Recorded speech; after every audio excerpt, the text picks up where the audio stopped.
So let's get to our rapid fire, fair and foul. So the Chicago White Sox, I wanted to talk about first. They're currently tied for first with in the Central with the Cleveland Indians and Minnesota Twins. Great race going on there. They got all these young hitters: Jimenez, Robert, and Anderson. I don't know if it's Robert or Robert, but they all compete Robert. for average and power. Man, they have a good young pitching staff, and they don't even have Michael Kopech this season. So to see them tied for first is remarkable. So the question I have is: are the White Sox the next great powerhouse in team in baseball? Absolutely, my friend, a definite fair. What they did in the off season and the rebuilding of the team, I think it's in a full force right now. Yeah, as you mentioned, first in the Central tied with the Minnesota Twins. I do think the AL Central has been a pretty tough division at the moment compared to the AL East, which is traditionally the toughest division. But the lookout AL Central is changing the guards on that.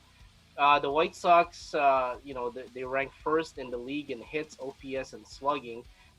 Tremendous pop in the bat coming from studs like Jose Abreu, Eloy Jimenez, Luis Roberts, Robert, and Tim Anderson as well. They did add some offense into the offseason with Edwin Encarnacion, Yasmani Grandal, and Nomar Mazara, which has not turned out the way they expected so far.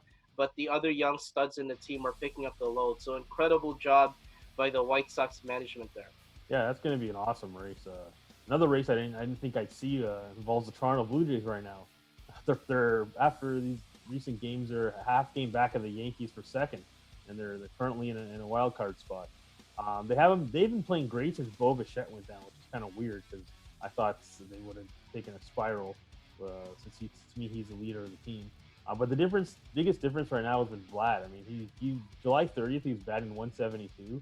Now he's batting 263. Like he's been unbelievable. He's not hitting many homers, but he's doing the job at the plate to get hits and to get on base. The pitching staff is looking a lot better. Hanji Ryu has been looking like the guy that they paid all the $80 million for, and they just traded for Tawan Walker, who's been pretty good on a pretty bad Mariners team. So the question I have is: the Toronto Blue Jays will make the postseason, fair or foul? I think it's still a fair for me. They're probably gonna reach the postseason by the hair on their chins. They really have to solidify the starting pitching role. As you mentioned, Hanjin Ryu is a quality starter right now.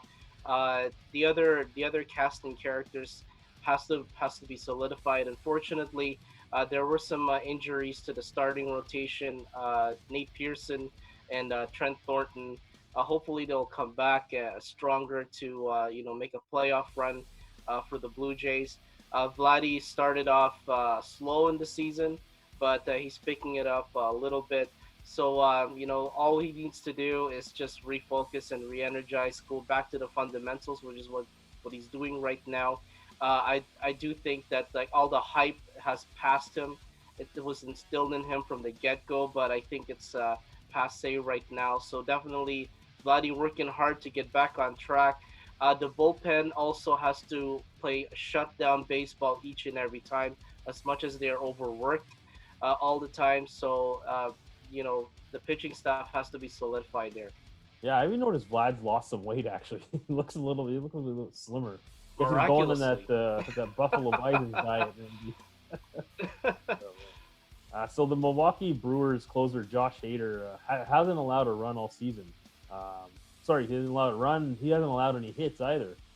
Is Josh Hader the best closer in baseball? And he might be traded too. So Probably yes. I mean, he struggled last season in the postseason. He was their lights out guy last season, but I think he's picking things up right now.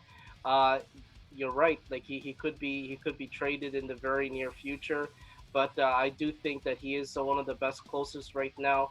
Milwaukee has a good chance of making the postseason, but Josh Hader just has to re-energize and refocus, get ready for the postseason.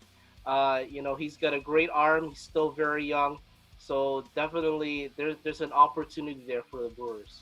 for sure. The Cincinnati Reds, I've noticed they're starting to win games. They're actually second, 2 games back of the wild card right now, with 4 games back of the division. But still, I mean, their offense has been pretty disappointing. They're fourth worst in runs scored. They're second worst in hits behind St. Louis, who hasn't obviously played a lot of games.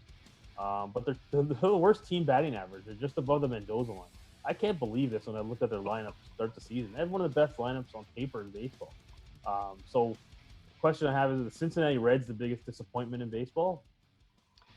It's a foul for me, my friend. I mean, the Reds in the offseason were regarded as one of the teams to improve this year, and coming into the season with a lot of promise. It's you're As you alluded to, it has been a tale of two Cincies, if you will, for this team in the regular season so far. Their hitting has been abysmal. You are correct. Near or at the bottom in some of the major categories, including runs, hits, batting average, and slugging. However, their pitching has been terrific nonetheless. Oh yeah, for sure. They are in the top 10 in ERA, WHIP, uh, hits and runs allowed, and they are first overall in strikeouts per 9 innings. So it's a tale of two teams in one franchise, definitely for the Reds. I do hope that they still can reach the postseason with their pitching. However, they really have to solidify that offense. So they have to find that balance to make it to the postseason. Yeah, I think their offense will start picking it up. But yeah, they better not trade Trevor Bauer, as the rumors I heard. I mean, they need him, and they need a personality like that because nobody cares about the Cincinnati Reds and haven't since the Pete Rose days. So yeah, I hope the Cincinnati Reds pick it up. They're getting close, man. They might win this division. Watch out, Cubs. Since we're now about halfway through the shortened season, I wanted to run through who the MVP runners up would be for the MVP race. Like right now for the American League, Shane Bieber. I got Shane Bieber, Nelson Cruz, and Jose Abreu as my top three guys. Shane Bieber's got 6 wins, 1.35 ERA, first in innings pitched, strikeouts, and WHIP. His numbers are unbelievably off the charts. Nelson Cruz is still hitting at his old age. He's 11 homers, 27 RBIs, 315 batting average. Jose Abreu's been on fire for the White Sox. 12 homers, 30 RBI, 320 batting average. So for the AL MVP race, would you say fair or foul for these guys to be nominated? Definite fair for me for Jose Abreu and Nelson Cruz to go down to the wire for this award. And not only that, it's also going to be a down to the wire finish for both the Twins and the White Sox, the teams that they play for, as they're in the thick of things right now at the moment. Uh, you know what? It's going to be a tight race for those two players and two teams going down the road. Looking both their schedules to end the season, both the White Sox and Indians will be playing all sorts of cast of characters, a balance of under and over 500 teams. So I'm sure Abreu and Cruz will be looking to feast over that and put on a show at the end of the year. As for Shane Bieber, to me, tremendous pitcher this season, had truly solidified that ace in the whole role for the tribe. Uh, no doubt that he's going to get the Cy Young this year. Oh yeah, for 100%. So for the National League MVP race, I've also got another pitcher in that one. I think it's fair to have pitchers involved this season because wins mean a lot more in the way you pitch in a shortened season. So I've got Max Fried, the Freed, the Atlanta Braves.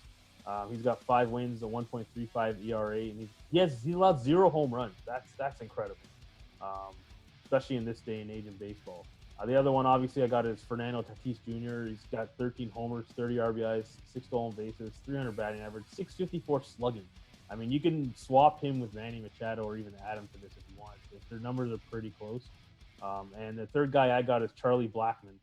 He's only got 4 homers, but he's got 28 RBIs. His 390 batting average. Everyone thinks he's going to get the 400, but that's not going to make a difference in the season. It's not, no put an asterisk next to that. So fair or foul on these MVP votes. Uh, Fair again for me for Fernando Tatis. I think he's got a better chance of winning the MVP because of his home run prowess and RBI machine. Charlie Blackman may probably win the batting title with this average if he keeps it up. He may not reach 400, but like probably in the 350, 360 range if he keeps hitting well. Tatis Jr. has had a terrific season, and so are the Padres coming into the year with a lot of promise to make the postseason. Their offense has been pretty exceptional. The Rockies has had been has been a dry spell as of late because of their pitching issues. So they got to solidify that going forward.